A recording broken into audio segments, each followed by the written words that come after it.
السلام علیکم ورحمۃ اللہ وبرکاتہ۔ دربار رسالت کی کیسی وہ گھڑی ہوگی، دربار رسالت کی کیسی وہ گھڑی ہوگی، حسان کے ہونٹوں پہ جب نعت نبی ہوگی، حسان کے ہونٹوں پہ جب نعت نبی ہوگی، بوبکر عمر ہوں گے، عثمان و علی ہوں گے، بوبکر عمر ہوں گے، عثمان و علی ہوں گے، عثمان و علی ہوں گے، حسنین کے نانا کی کیا بزم سجی ہوگی، حسنین کے نانا کی کیا بزم سجی ہوگی، دربار رسالت کی کیسی وہ گھڑی ہوگی۔ حنظلہ ہمارے سامنے نعت نبی صلی اللہ علیہ وسلم پیش کر رہے تھے۔ آپ کو بتاتے ہوئے بڑی خوشی ہو رہی ہے کہ الحمدللہ کافی عرصے کے بعد حضرت مولانا غیاث احمد رشادی صاحب دامت برکاتہم، مرکزی صدر صفا بیت المال و بانی ممبر و محراب فاؤنڈیشن، حضرت ہمارے شہر میں تشریف لائے ہیں۔ ہم حضرت کا تہ دل سے استقبال کرتے ہیں کہ حضرت نے صفا بیت المال اور حضرت مولانا مفتی انیس الرحمن صاحب کی ایک دعوت پر لبیک کہتے ہوئے ہمارے درمیان میں آئے ہیں۔ ہم اہلیان اورنگ آباد حضرت کا تہ دل سے استقبال کرتے ہیں۔ صبح سے مسلسل الحمدللہ جب سے کل رات سے حضرت آئے ہیں، لیکن فجر کے بعد سے مسلسل پروگرام میں مصروف ہے۔ مفتی انیس الرحمن صاحب نے آپ کو پوری تفصیل بتائی ہیں، اور یہ جو مجلس آدرش لانس میں رکھی گئی ہے، یہ خصوصی مجلس ہے۔ اس میں مجمع جمع کرنا کوئی مقصد نہیں تھا، بلکہ کچھ خاص لوگوں کو بلانا مقصد تھا، اور الحمدللہ آپ تمام لوگ اپنا وقت فارغ کر آئے ہیں۔ ہم صفا بیت المال اور ممبر و محراب فاؤنڈیشن کی جانب سے آپ تمام کو خیر مقدم کہتے ہیں، آپ کا شکریہ ادا کرتے ہیں کہ آپ نے آپ کا قیمتی وقت نکال کر ہمارے درمیان میں آئے ہیں۔ اور میں اب آپ کے درمیان میں زیادہ حائل نہ ہوتے ہوئے حضرت مولانا غیاث احمد رشادی صاحب کو دعوت دیتا ہوں کہ حضرت آئیں اور اپنے قیمتی خطاب سے ہم تمام سامعین کو محظوظ فرمائیں۔ حضرت مولانا غیاث احمد رشادی صاحب۔ الحمدللہ رب العالمین والصلاة والسلام على أشرف الأنبياء والمرسلين محمد وآله وصحبه أجمعين، أما بعد، فقال الله تبارك وتعالى في القرآن المجيد: أعوذ بالله من الشيطان الرجيم، بسم الله الرحمن الرحيم، أرأيت الذي يكذب بالدين فذلك الذي يدع اليتيم ولا يحض على طعام المسكين، صدق الله العظيم۔ علماء کرام، معززین شہر اورنگ آباد،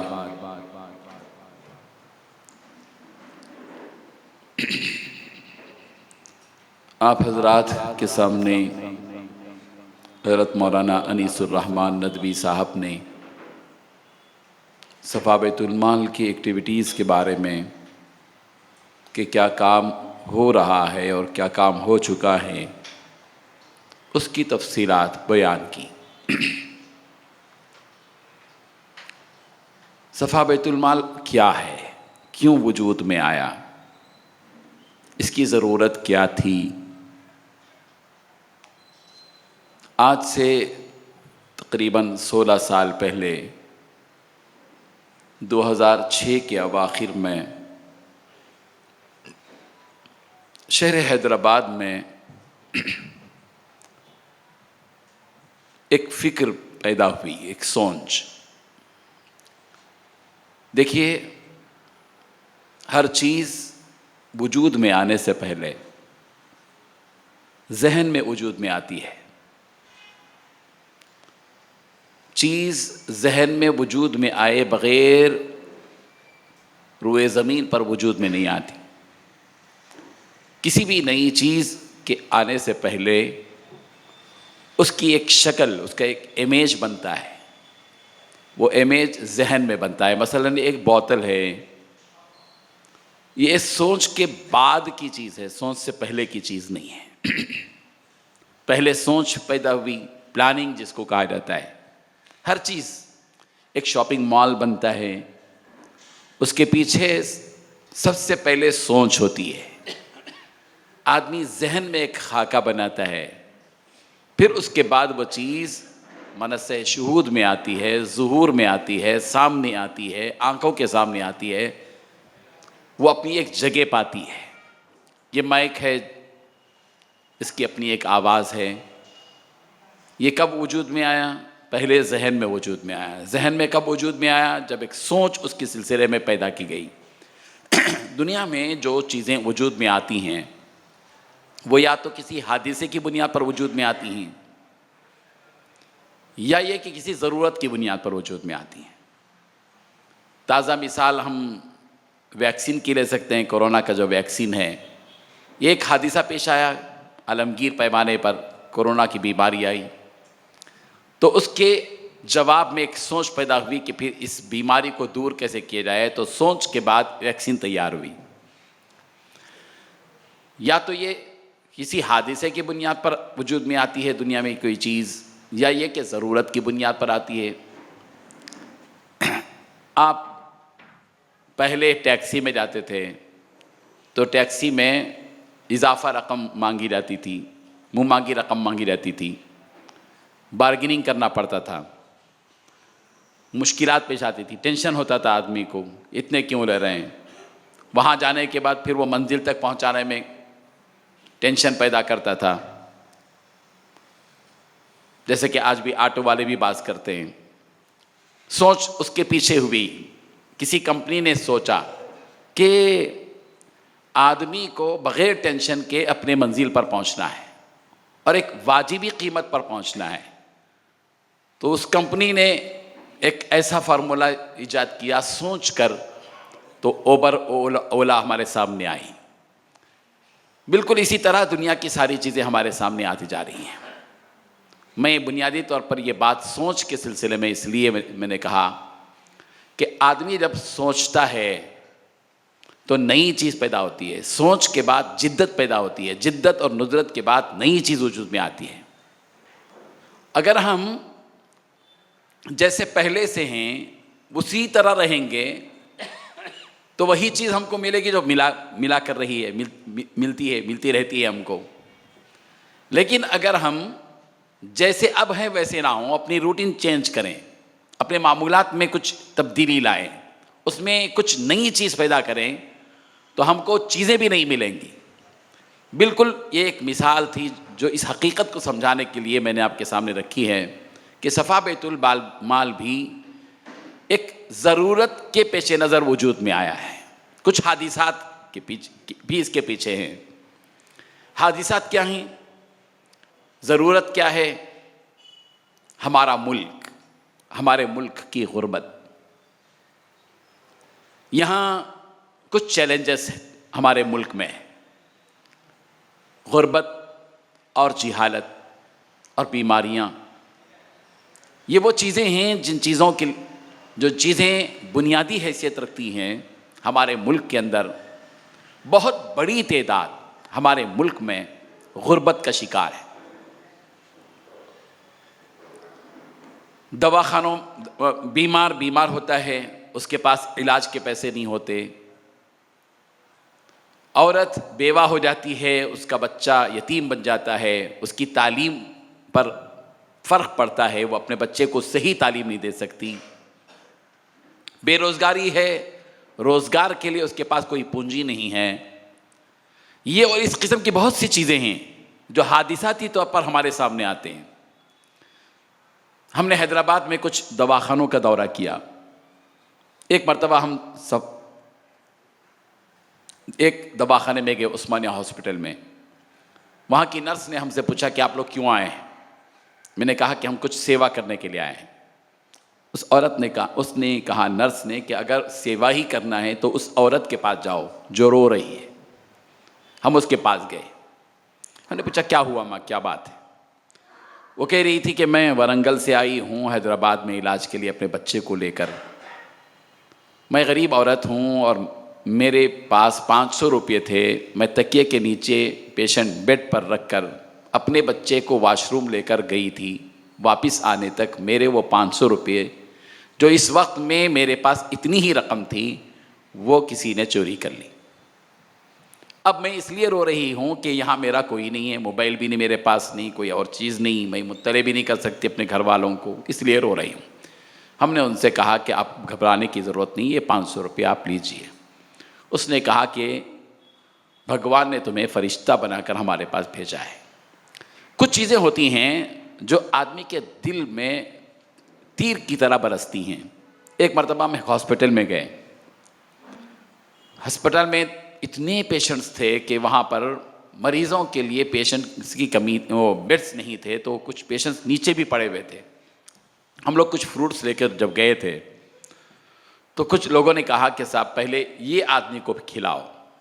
ایک 70 سالہ غیر مسلم بوڑھا لیٹا ہوا تھا، ہم اس کے قریب گئے، ہم نے اس سے مزاج پرسی کی، فروٹ کاٹ کر ہم اس کو کھلا رہے تھے۔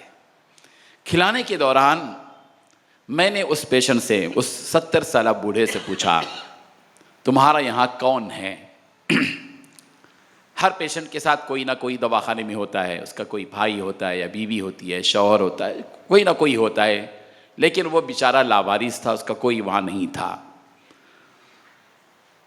میں نے اس سے پوچھا کہ تمہارا یہاں کون ہے، تو اس نے جو جواب دیا وہ زبان سے نہیں تھا، اشارے سے تھا۔ اس نے کہا تم۔ یہ جو تم کی جو تیر ہے وہ آدمی کی سوچ تبدیل کرتی ہے۔ تم کی جو یہ تیر ہے آدمی کو، مردہ انسان کو جگاتی ہے۔ یہ حادثات ہیں جو دنیا میں رونما ہوتے ہیں، پھر اس کے بعد کچھ کام شروع ہوتے ہیں۔ صفا بیت المال انہی سوالوں کا ایک جواب ہے، انہی حادثات کا ایک جواب ہے، انہی ضرورتوں کا ایک جواب ہے۔ میں تو دارالعلوم سبیل الرشاد بنگلور سے پڑھا ہوں، 84 میں میری فراغت ہوئی۔ میرا زیادہ تر مشغلہ کتابوں کے لکھنے کا تھا۔ میں ایک بحیثیت مصنف کام کر رہا تھا اور ایک امامت بھی تھی میری۔ میرے ذہن میں بات بار بار آتی تھی اور میرا ضمیر مجھ سے سوال کرتا تھا کہ تمہارا اپنی کتابیں لکھنا قوم کے لیے ہے، لیکن تم قوم سے دور ہو۔ تم ایک امام ہو، لیکن امام ہونے کے باوجود تمہارے اندر وہ چیز نہیں ہے جو اماموں کے امام رسول رحمت صلی اللہ علیہ وسلم کے پاس تھی، وہ ہمدردی، وہ غمخواری، وہ دردمندی، وہ محبت، وہ قوم کے ساتھ اندر گھسنے کا مزاج۔ تو ہم نے 2006 کے آخر میں کچھ لوگوں کو، علماء کو جمع کیا، ان کے اندر یہ بات ذہن میں ڈالی، یہ سوچ ہم نے منتقل کی کہ کچھ نہ کچھ ہم کو ملت کے تئیں کرنا چاہیے۔ خدمت خلق کا میدان اجتماعی طور پر مسلمانوں میں بہت کم ہے، اور ہماری تاریخ رہی ہے اور رسول رحمت صلی اللہ علیہ وسلم کی سیرت آج بھی موجود ہے، اور بہت سے واقعات ہمارے سامنے موجود ہیں کہ پیارے پیغمبر صلی اللہ علیہ وسلم نے مکی زندگی میں بھی اور مدنی زندگی میں بھی صرف نماز کا اہتمام نہیں کیا، صرف روزے کا اہتمام نہیں کیا، بلکہ اللہ کے نبی صلی اللہ علیہ وسلم نے اپنی زندگی میں اللہ تبارک و تعالیٰ کی عبادت کے ساتھ ساتھ جو کام کیا وہ انسانیت کی بنیاد پر مخلوق خدا کی خدمت کا تھا۔ رسول رحمت صلی اللہ علیہ وسلم نے دین کا پیغام پہلے نہیں پہنچایا۔ تاریخ آپ اٹھا کر دیکھیں، 40 سال تک جو شخص مکہ مکرمہ کی سرزمین میں رہا ہو، جہاں بالکل نماز بھی نہیں تھی، روزہ بھی نہیں تھا، قرآن مجید تو نازل ہی نہیں ہوئی تھی، تلاوت قرآن نہیں تھا، وہاں جہاد نہیں تھا، کوئی چیز نہیں تھی، 40 سال تک آخر نبی رحمت حضرت محمد مصطفیٰ صلی اللہ علیہ وسلم نے کیا ہے؟ کیا صرف غار ہرا میں جا کر بیٹھا کرتے تھے؟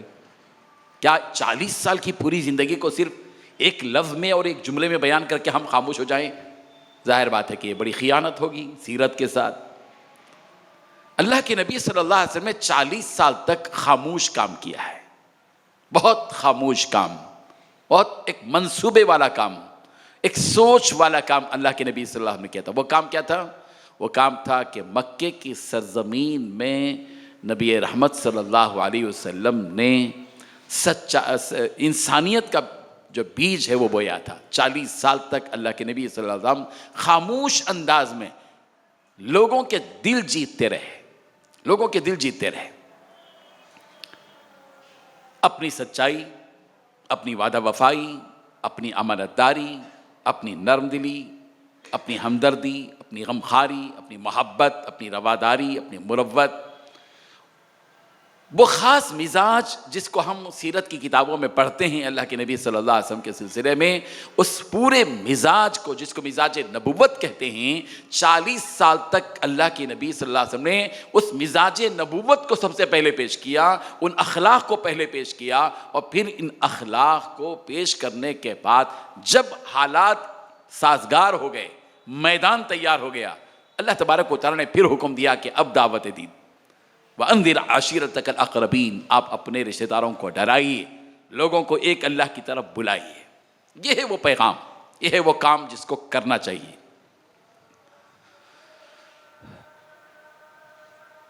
وہ تو نبی کریم صلی اللہ علیہ وسلم کا دور۔ اب جس ملک میں ہم ہیں، اس ملک میں ہمارے اپنے مسلمانوں کی حالت کیا ہے؟ ہم میں سے ہر ایک واقف ہے، ذی شعور طبقہ زیادہ واقف ہے، صاحب ثروت طبقہ زیادہ واقف ہے، دانشور طبقہ۔ ماشاءاللہ ہمارا اورنگ آباد ایک تاریخی شہر ہے، تہذیبی شہر ہے۔ اس شہر کے جو عمائدین ہیں ہمارے، یہ ماشاءاللہ سے ان حقیقتوں کو بآسانی سمجھ چکے ہیں اور سمجھ سکتے بھی ہیں کہ اس وقت ہم مسلمانوں کی ضرورت کیا ہے، ہم مسلمانوں کو کرنا کیا ہے، ہم کن معاملات میں بالکل پیچھے ہیں۔ سب سے پہلی چیز ہے تعلیم۔ تعلیم میں ہم بہت پیچھے ہیں، بہت پیچھے۔ جو رپورٹ ہمارے سامنے موجود ہے ہم خود سمجھ سکتے ہیں۔ ہم IAS کے اعتبار سے، IPS کے اعتبار سے، اعلیٰ تعلیم کے اعتبار سے ہمارا گراف کیا ہے، ہمارا فیصد کیا ہے، کتنے بچے ہمارے 10th پاس کرتے ہیں، اور اس کے بعد کتنے بچے ڈراپ ہو جاتے ہیں، اور کتنے بچے اس سے کچھ آگے جاتے ہیں، اور کتنے بچے ڈاکٹر یا انجینئر بنتے ہیں۔ پھر اس کے بعد کے جو بہت سے ایسے میدان ہیں جن میدانوں میں مسلمان بہت کم ہیں۔ اس ملک میں اور اس ملک کے نظام میں قوت نافذہ جن لوگوں کے پاس ہوتی ہے، اس پوسٹ تک پہنچتے ہیں جو لوگ، وہاں ہمارا گراف بالکل کم ہے۔ اور اس ملک میں 60-70 سال کی محنت کے بعد اس میدان میں اور ان تمام میدانوں کے مختلف شعبوں میں ان لوگوں نے اپنے اپنے لوگوں کو پہنچا دیا ہے۔ احکامات نافذ ہوں گے تو ہمارے فیور میں ہو نہیں سکتے، فیصلے ہوں گے ہمارے فیور میں نہیں ہو سکتے۔ ہم خود سمجھ سکتے ہیں کہ ایسے فیصلے ہمارے ملک میں عدالت سے ہوتے ہیں جن عدالتوں کے فیصلوں کو سن کر ہمیں ہنسی آتی ہے، جگ ہنسائی کا ذریعہ بن جاتے ہیں۔ یہ سب کچھ کیوں ہو رہا ہے؟ ہم نے اس سلسلے میں کوئی نمائندگی نہیں کی۔ آج ہمارا حال یہ ہے کہ مسلمانوں میں ہمارا حیدرآباد لے لیجیے، ہمارے پاس شادی خانے بہت اچھے ہیں ماشاءاللہ، بڑے بڑے عالیشان شادی خانے ہیں، اورنگ آباد میں بھی ہیں ماشاءاللہ سے اچھے اچھے شادی خانے ہیں۔ یہ اچھے شادی خانے لوگ کیوں بنا رہے ہیں؟ سوال یہی ہے۔ یہ قوم کے مزاج کو سامنے رکھ کر بنا رہے ہیں۔ اگر شادی خانہ تعمیر کرنے والے، فنکشن ہال تیار کرنے والے لوگوں کے مزاج کو نہ پڑھتے تو اتنے بڑے شادی خانے نہ بناتے۔ انہیں معلوم ہے کہ ہمارا شادی خانہ چلے گا، اس لیے کہ ہمارے معاشرے میں، ہمارے سماج میں شیطان کے بھائی زیادہ ہیں۔ کون ہے شیطان کے بھائی؟ ان المبذرین کانوا اخوان الشیاطین، بے شک اسراف کرنے والے شیطان کے بھائی ہیں۔ شیطانوں کے بھائی، مجھے معاف کیجیے، جب جب حالات کو دیکھتے ہیں تو مجبوراً کہنا پڑتا ہے کہ شیطان کے بھائی بنے ہوئے ہیں. شادیوں میں اسراف ہوتا ہے، فضول خرچی ہوتی ہے، 10 20 قسم کے آئٹمس پکائے جاتے ہیں، اسٹیج لاکھوں روپے کے سجائے جاتے ہیں، ڈیکوریشن جو ہے لاکھوں روپے کا ہوتا ہے، ویڈیوگرافی لاکھوں روپے کی ہوتی ہے. اس ظاہری صرف ریاکاری کے لیے، نام و نمود کے لیے جو قوم اسراف میں، فضول خرچی میں، قرآن مجید کی روشنی میں شیطان کے بھائی بننے کے لیے تیار ہو گئے، تو قوم کے لوگوں نے ایسے شادی خانے بنا دیے. ان کو معلوم ہے کہ کاروبار ہمارا ہوگا. ہمارا مزاج دیکھ کر یہ کام کیا گیا ہے. اگر ہماری قوم کو یہ مالدار لوگ سوچتے کہ ہماری قوم میں مزاج پڑھنے کا زیادہ ہے، ہماری قوم کا ہر بچہ پڑھنے والا ہے، ہماری قوم کا ہر بچہ تعلیم کے میدان میں آگے آنے والا ہے، تو ہماری قوم کے مالدار اپنا سرمایہ اس میں صرف کرتے. مزاج کو بدلنے کی ضرورت ہے. اس وقت کا بہت بڑا چیلنج جو ہے وہ تعلیم ہے. تعلیم کے میدان میں ہم بہت پیچھے ہیں. اس وقت ماشاءاللہ سے مسلمانوں کے پاس پیسہ ہے. ایک زمانہ تھا دولت کی کمی تھی، غربت تھی مسلمانوں میں. ایک اچھے سرمایہ دار لوگ ماشاءاللہ یہاں بھی موجود ہیں، حیدرآباد میں بھی موجود ہیں. ایسا کیوں نہیں ہوتا کہ ہمارا یہی انویسٹمنٹ جو ہے وہ کالجز کی تعمیر میں ہو، اچھے اسکول ہوں، اسٹینڈرڈ اسکول ہوں، انگلش میڈیم بھی ہو، اچھی انگلش ہو، اور پھر دینی رہبری تعلیم ہو اسلامک پیٹرن کے ساتھ. اچھے اسکول چلا سکتے ہیں، اچھے کالجز تیار کر سکتے ہیں. محنت نہیں کی جاتی اور ہم دوسروں کے اوپر اپنی ساری خرابی کا دوش ہم کسی دوسرے کے اوپر ڈال کر مطمئن ہو جاتے ہیں، یا تو کافی افسوس ملتے رہتے ہیں. یہ افسوس کرنے کی جو چیزیں ہیں اور صرف خوف زدہ ہو کر مایوسی کی طرف جو جانے والی چیزیں ہیں، یہ ملت کے لیے خطرناک چیزیں ہیں. اس وقت ملک کے صاحب ثروت مسلمانوں کو ڈیسیشن لینا چاہیے. ہمارے اچھے ہاسپٹلس ہونا چاہیے. ہمارے مسلمان عورتوں کا مسئلہ ہے، ان کی ڈیلیوری کا مسئلہ ہے. کیا جتنی بڑی تعداد میں ڈیلیوری کا مسئلہ ہوتا ہے تو اس وقت میں کیا ان مسلمان بچوں کی ولادت کے لیے کیا پورے پردے کے ساتھ کسی خاتون ڈاکٹر کا انتظام ہونے کے لیے اتنی کیپیسٹی ہے ہمارے پاس؟ اتنے ڈاکٹرز ہیں؟ نہیں ہیں. یہ وہ چیزیں ہیں جن کی طرف ہم سب کو میڈیکل لائن میں بھی، معیشت کے اعتبار سے ہم کو غور کرنا چاہیے، تعلیم کے اعتبار سے غور کرنا چاہیے. کتنے بچے ہیں ہمارے پاس؟ ہمارا ملک تو اب بے روزگاری کی طرف سفر کر رہا ہے اور بڑی تیزی کے ساتھ سفر کر رہا ہے ماشاءاللہ سے. حالت بہت سے بد سے بدتر ہوتی چلی جا رہی ہے. کتنے نوجوان ہیں جو بے روزگار ہیں، پڑھے لکھے ہیں ماشاءاللہ، ایجوکیٹڈ ہیں، ڈگری کیے ہوئے ہیں، اچھا پڑھے ہوئے ہیں، مگر جابس نہیں ہیں، بے روزگاری ہے. ان کے لیے ہم کیا کر سکتے ہیں؟ بے روزگار لوگوں کے پاس، ان کے پاس پیسہ نہیں ہے، سرمایہ نہیں ہے. مالداروں کے پاس پیسہ ہے. کیا یہ جو دولت اللہ تبارک و تعالی نے ہم کو دی ہے، یہ دولت کیا صرف اس لیے دی گئی ہے کہ اس دولت کو ہم اپنے صرف 2-3 بچوں کے لیے، ایک بچے کے لیے وراثت میں دینے کے لیے اللہ نے اتنا مال دیا ہے؟ لاکھوں روپے نہیں بلکہ کروڑوں روپے، بلکہ اب تو حساب کیا جائے پراپرٹی کے اعتبار سے اربوں روپے بھی ہیں بعض لوگوں کے پاس، ارب پتی ہیں. کیا یہ ارب، 2 ارب، 3 ارب، 1 کروڑ، 10 کروڑ، 20 کروڑ، یہ پورے پیسے کیا اللہ تبارک و تعالیٰ نے کسی مسلمان کو اس لیے دیے ہیں کہ یہ پوری دولت 100% اپنی ہی اولاد کی وراثت میں دینے کے لیے دیے ہیں؟ کیا اس مال میں حق نہیں ہے ملک کے اور اس قوم کے ان غریبوں کا، بے روزگار لوگوں کا، ان لوگوں کا؟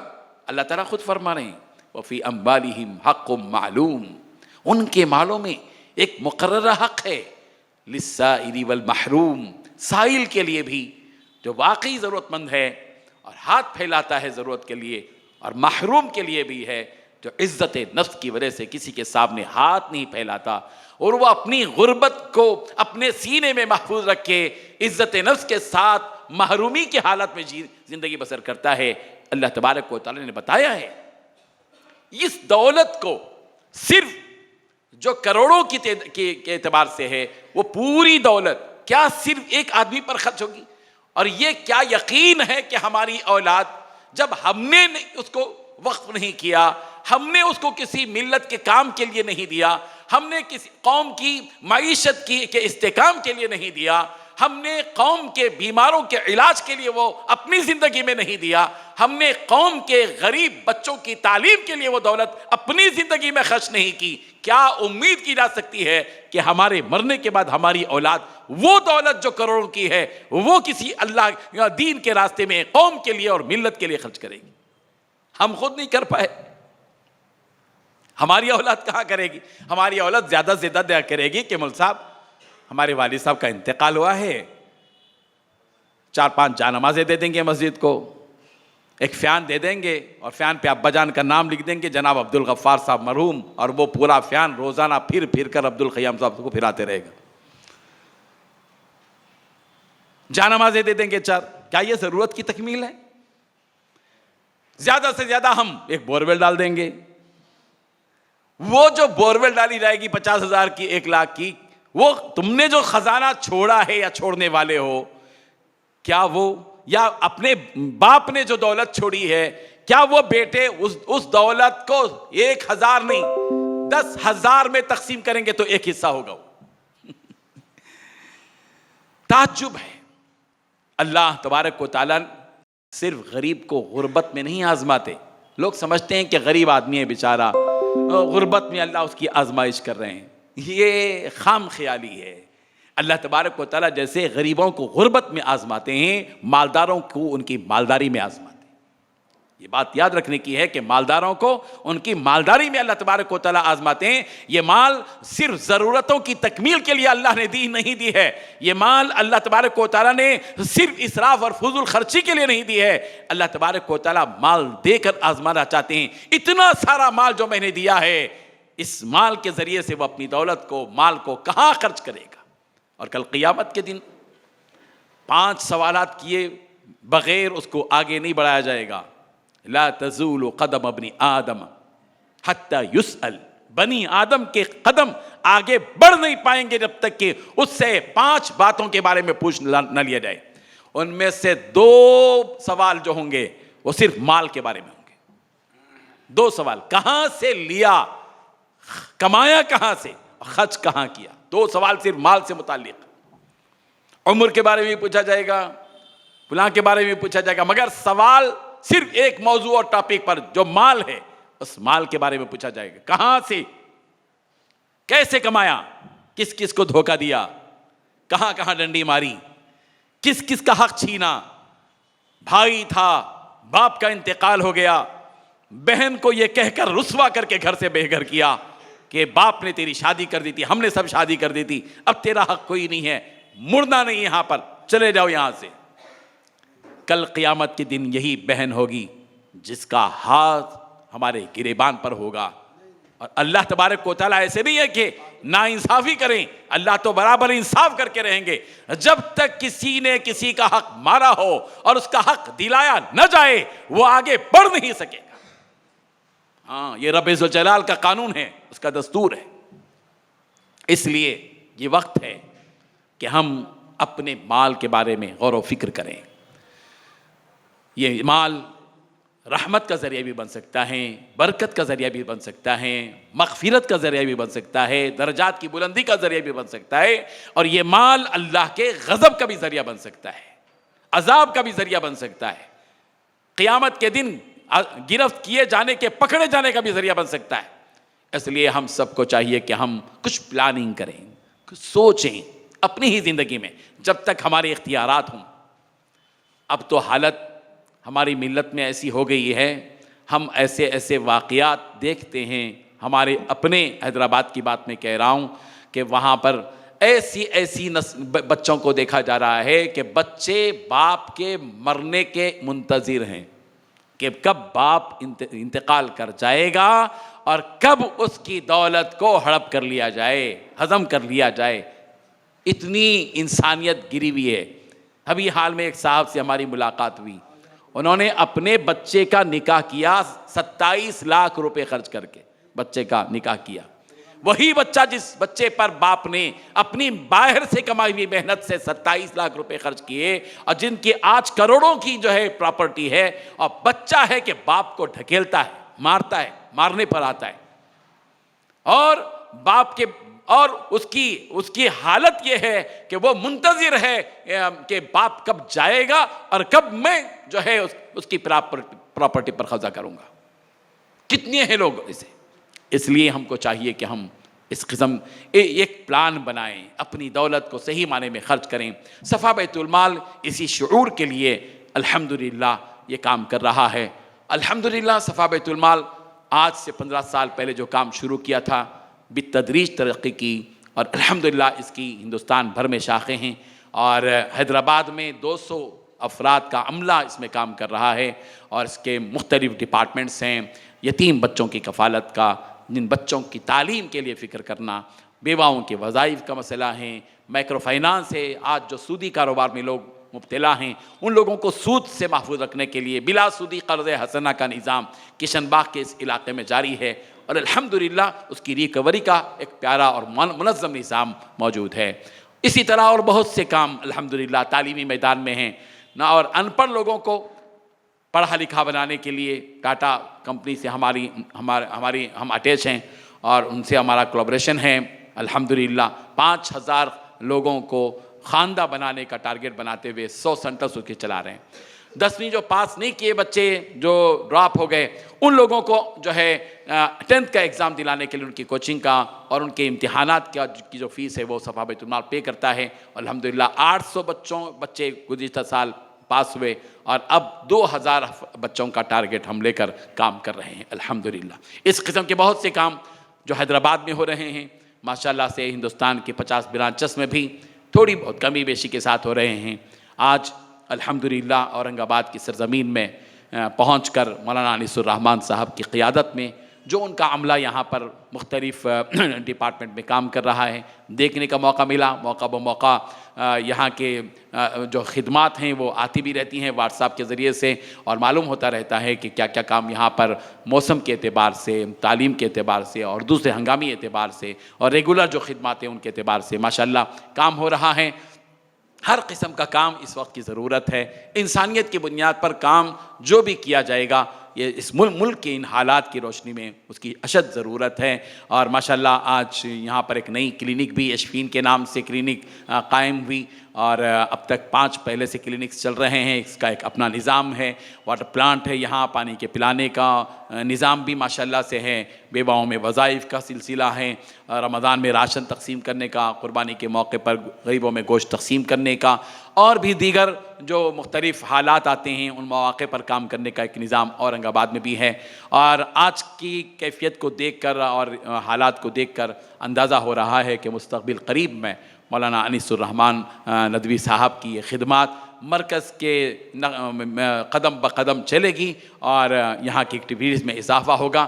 مجھے امید ہے کہ یہاں کا جو طبقہ صاحب ثروت طبقہ ہے وہ ان خدمات میں آگے آئے گا۔ کچھ آپ اپنے مشورے دیں، اور کچھ اپنی دولت کے سلسلے میں اپنا مال اس پر خرچ کریں، بتائیں کہ کیا کام اس وقت میں کرنا چاہیے۔ تعلیم کے میدان میں بھی کام کرنے کی ضرورت ہے۔ صفا بیت المال کا اسکول ہو، صفا بیت المال کا ایک اچھا اسپیشل جو ہے ایک بڑا ایسا دواخانہ ہو جس میں ہر قسم کی سہولت ہو۔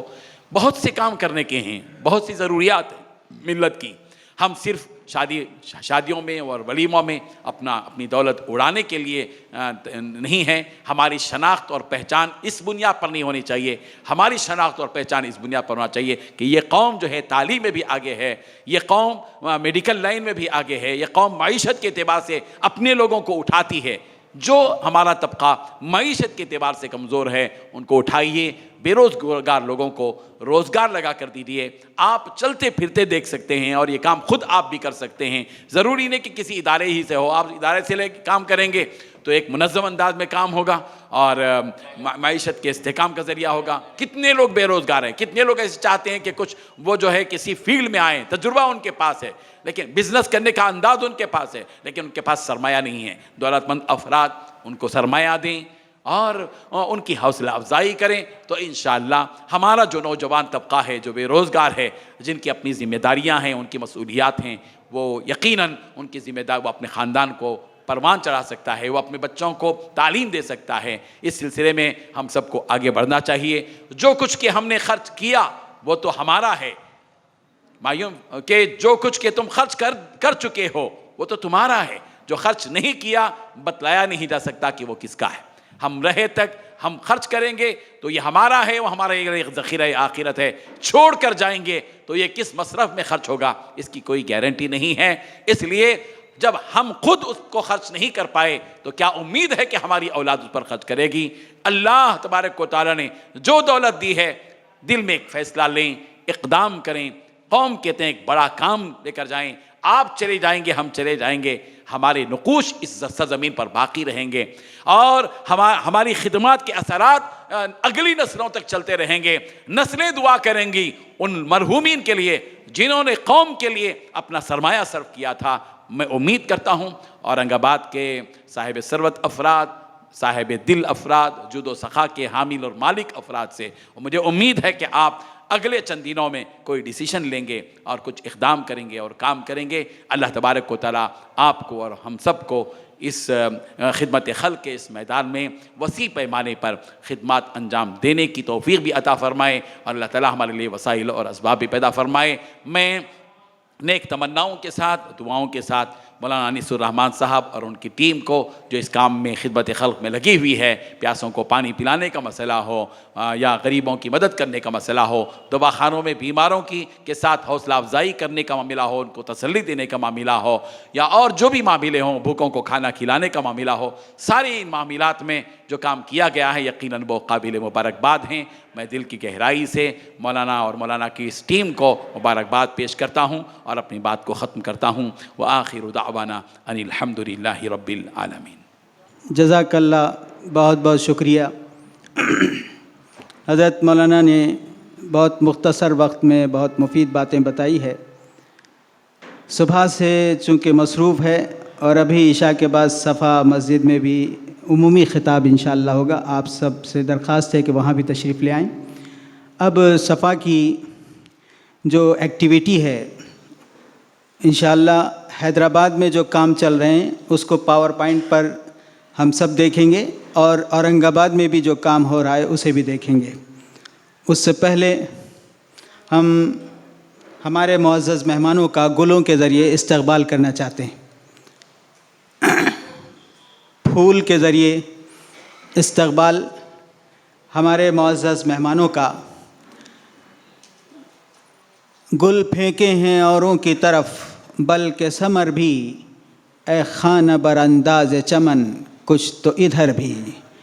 آج کی اس نشست میں آج کے پروگرام کے داعی جناب ملا خواجہ شرف الدین صاحب سے درخواست ہے کہ پھول دے کر آج کے مقرر خصوصی صدر صفا بیت المال آل انڈیا، صدر ممبر و محراب فاؤنڈیشن آل انڈیا، ہمدرد قوم و ملت جناب محترم الحاج مولانا غیاث احمد رشادی صاحب کا پھول دے کر استقبال فرمائیں۔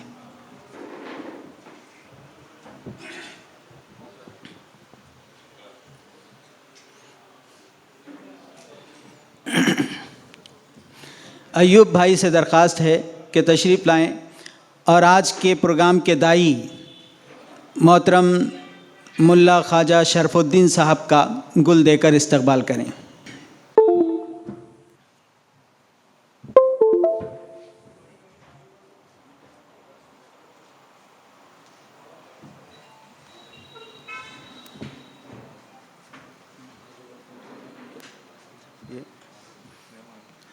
اور اسی طرح ہمارے معزز مہمان رفعت بیگ صاحب کا استقبال بھی ایوب بھائی گل دے کر کریں گے۔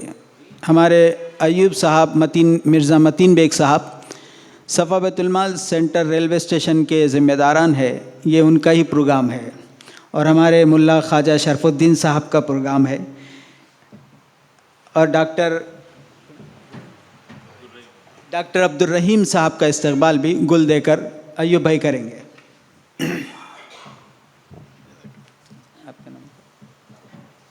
اور محترم جاوید صاحب کا استقبال بھی گل دے کر ایوب بھائی کریں گے۔ ہمارے آج کے پروگرام کے داعی بہادر خان پٹیل صاحب